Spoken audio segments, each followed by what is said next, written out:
The world has a bit of a problem in that it seems that everything is trying its best to stop good people from having fun. For example, motorcycles these days are getting more and more expensive. More so, the exploding juice we put in them to make them run is also getting more and more expensive. The roads we normally enjoy are going from smooth tar to full-on Dakar rally before our very eyes. And worst of all, the fun police have now come for this place. It's Black Rock. It's our favorite piece of abandoned open freeway. You might remember it. The last time we were here was with the 1200 RR from Triumph.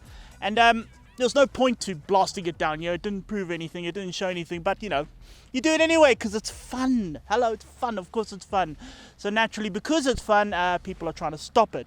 The first thing they tried to do to stop this place is put those steel cable wires across. Those got cut. Then they put these concrete bollards. They just got moved. And then they decided to put giant metal armco, properly bolted into place. No one's going to be able to move that. And that got stolen. But now they're trying something else. Something truly devious. Yes, they put up these. Using tar darker than Hades' soul, they've installed speed bumps.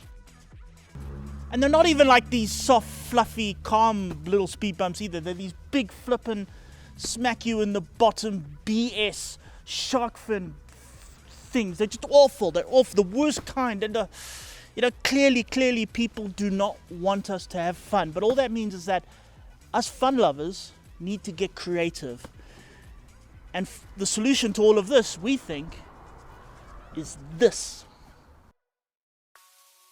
It's the Hero X-Pulse 200, the 2022 model, with a new oil-cooled motor, new fueling, and of course, the speed bump hopping necessities like long travel suspension and a 21-inch front wheel.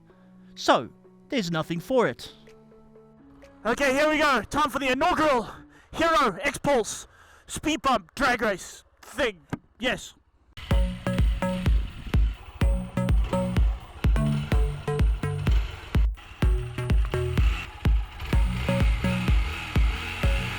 And we're off! Second gear ready!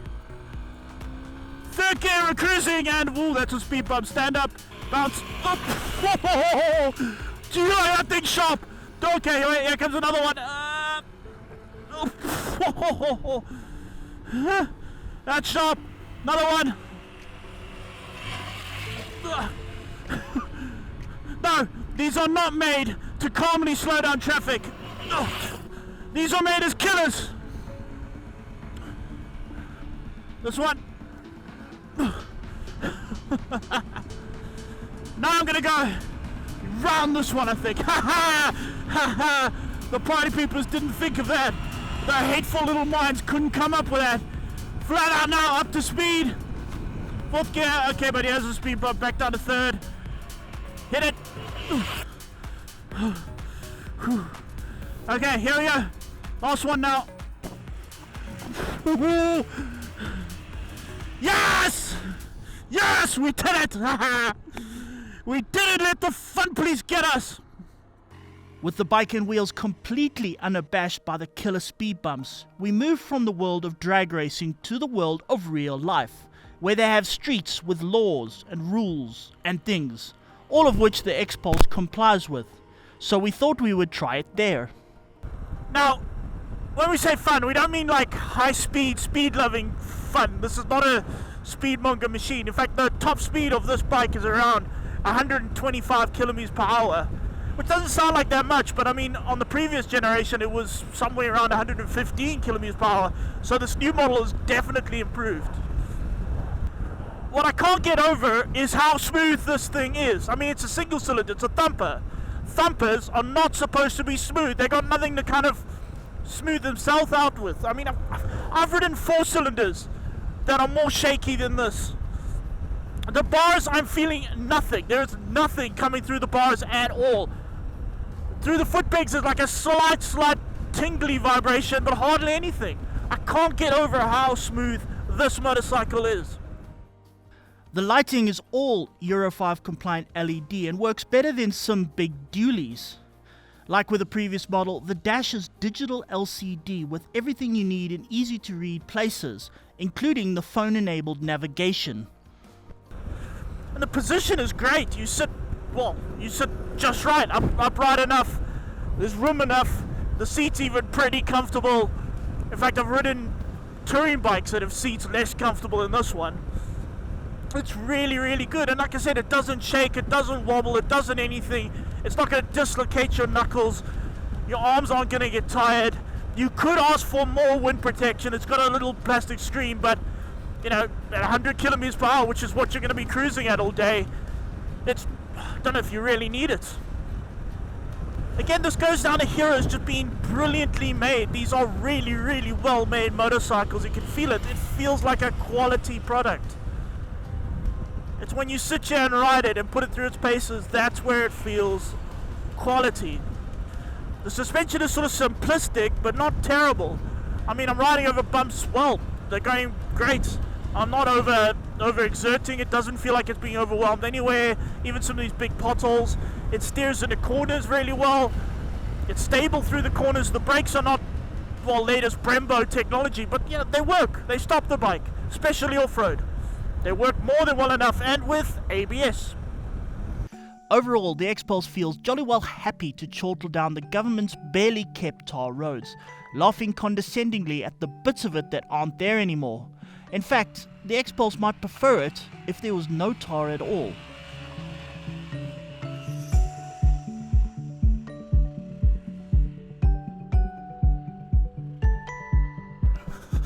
I thought the speed bumps were fun. The X-Pulse is an adventure bike, or more so, it's what people used to call a dual-purpose machine, meaning that if there's solid ground, the X-Pulse will give it a go. The front wheel, as we've said, is naturally a spoke 21-inch, and it doesn't buckle under hard speed bumps. This is no doubt aided somewhat by a curb weight of just 157 kilograms, and a front suspension travel of a lengthy 190 millimeters. Really, what makes this bike work is that it's so small, so light, I can touch the floor easily.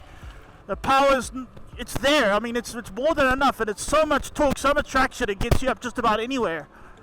But again, what makes it work is that it's small, it's light, it's easy. And I mean, I'm not the most confident off-road rider, especially on very technical sections like what we're going over now. I mean, sorry if you're getting a bit of a headache, it's a bit bouncy, I'm sorry, but the technical sections like this, I'm not good at it. I can never touch the floor, I've got no sense of balance. I just end up falling over and hurting myself a lot, and everybody else has to wait hours for me to finally catch up to them. On this is not bad at all. This is just much easier. I mean, a guy on a someone or whatever, probably a lady too, on a KTM or Husqvarna will come up here at 20 times the speed I'm doing. But I can't guarantee I'll get up here at one of those. Just because it's tall and it's very sort of cumbersome and very intimidating. But on this, I'm having a great time. I could do this all day. Isn't there something trickier to ride on? Last year, an X-Pulse finished the Roof of Africa Enduro in Lesotho, and there is talk of them starting a special new class this year, just for the X-Pulse. I might even do that. I swore I would never ride something like a hard enduro like Roof of Africa, but I might do that one. I might do that, and one of these possibly. I'm in second gear, I'm doing 22 kilometers per hour, the revs are at 3000 RPM. If I open up, I go faster, and if I need more oomph, I change down a gear. I mean, first gear, it's not fast, it's very slow, but it'll take you up anything at all. This is a bike that will truly go anywhere. If I were going off in the deepest, darkest Africa into the unknown, roads I don't know, exploring, I'd rather be on one of these than a bigger, heavier bike. They'll go faster on the straight road, maybe they're like a bit more comfortable, they've got more luxurious items, but you know what, when you're sitting in a hole in the middle of nowhere with no cell phone reception, trust me, you'll wish you're on one of these. Anywhere? Well, how about across this? It's the Meeroff Bridge in Hearties, and used to let giant locomotives cross the dam.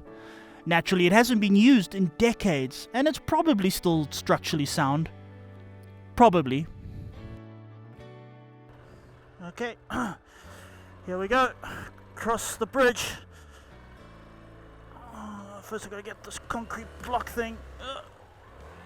There we go. We're there. Okay. Whew. Onto the bridge. Okay. Oh, I don't know, that steel platform looks small. It looks thin. Oh, it's okay, it's holding me so far. Oh, now it's over the bridge! Oh, no. That's a long way down. That's a very long way down. Oh, don't get it crossed up, Donovan. Why don't you have a better sense of balance? Okay, we're going. We're halfway. We're 3/4 of the way. I think we might make it. Don't fall now. Dang on, we're there. Yes! Yes! For the second time today, yes!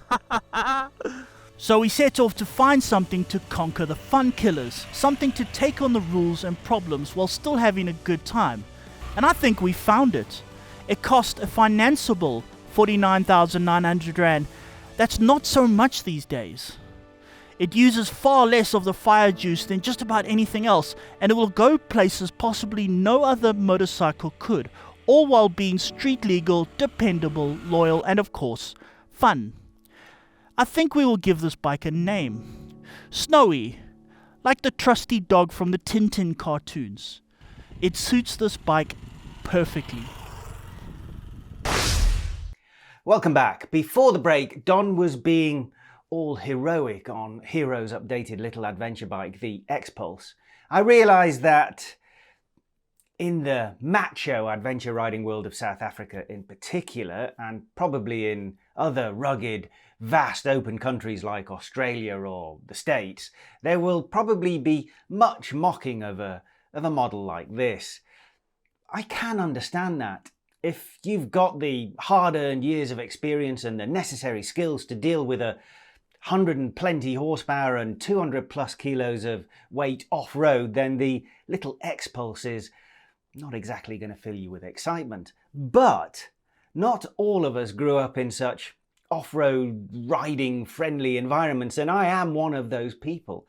I find big adventure bikes to be hugely, deeply impressive machines, but the thought of bouncing up some sandy or rocky trail on the side of a cliff on one is the stuff of nightmares. If you'd seen some of my hospital bills and x-rays over the years, you'd understand these nightmares are in fact entirely justified. However, a bike as capable yet as unintimidating as Hero's X-Pulse offers me, and those many millions of riders like me, the opportunity for some proper adventure riding. Sure, we might not get there quite as quickly as you Dakar specialists on your off-road rocket ships, but get there we will. And anyway, when you're exploring and adventuring in wonderful, strange new lands, you want to enjoy the experience. Look at the views, soak in the atmosphere, and not blast through it like you're on the final stage of a desert race. And when, not if, you've stumbled and dropped your bike in the sand or bounced the wrong way off an unexpectedly slippery boulder, it's nice to be able to lift the bike back onto its wheels without the aid of all your riding mates and half the population of the nearest village. And so that's why Don and myself have been very busy putting together an adventure bike rental company, imaginatively called The Bike Show Adventure Rentals, where you'll be able to rent these very bikes at very affordable rates with a plan that won't cripple you with silly excess payments and will let even the roadiest of road riders, like myself, go for a proper adventure without feeling the need to take out several more life insurance policies. We're just a few short weeks away now from being ready to start operation, so whether you're a local or an international viewer of the show, get planning that mega adventure of yours, the one you've always wanted to do, solo or with mates, and keep watching the show because we'll let you know when we're ready to launch.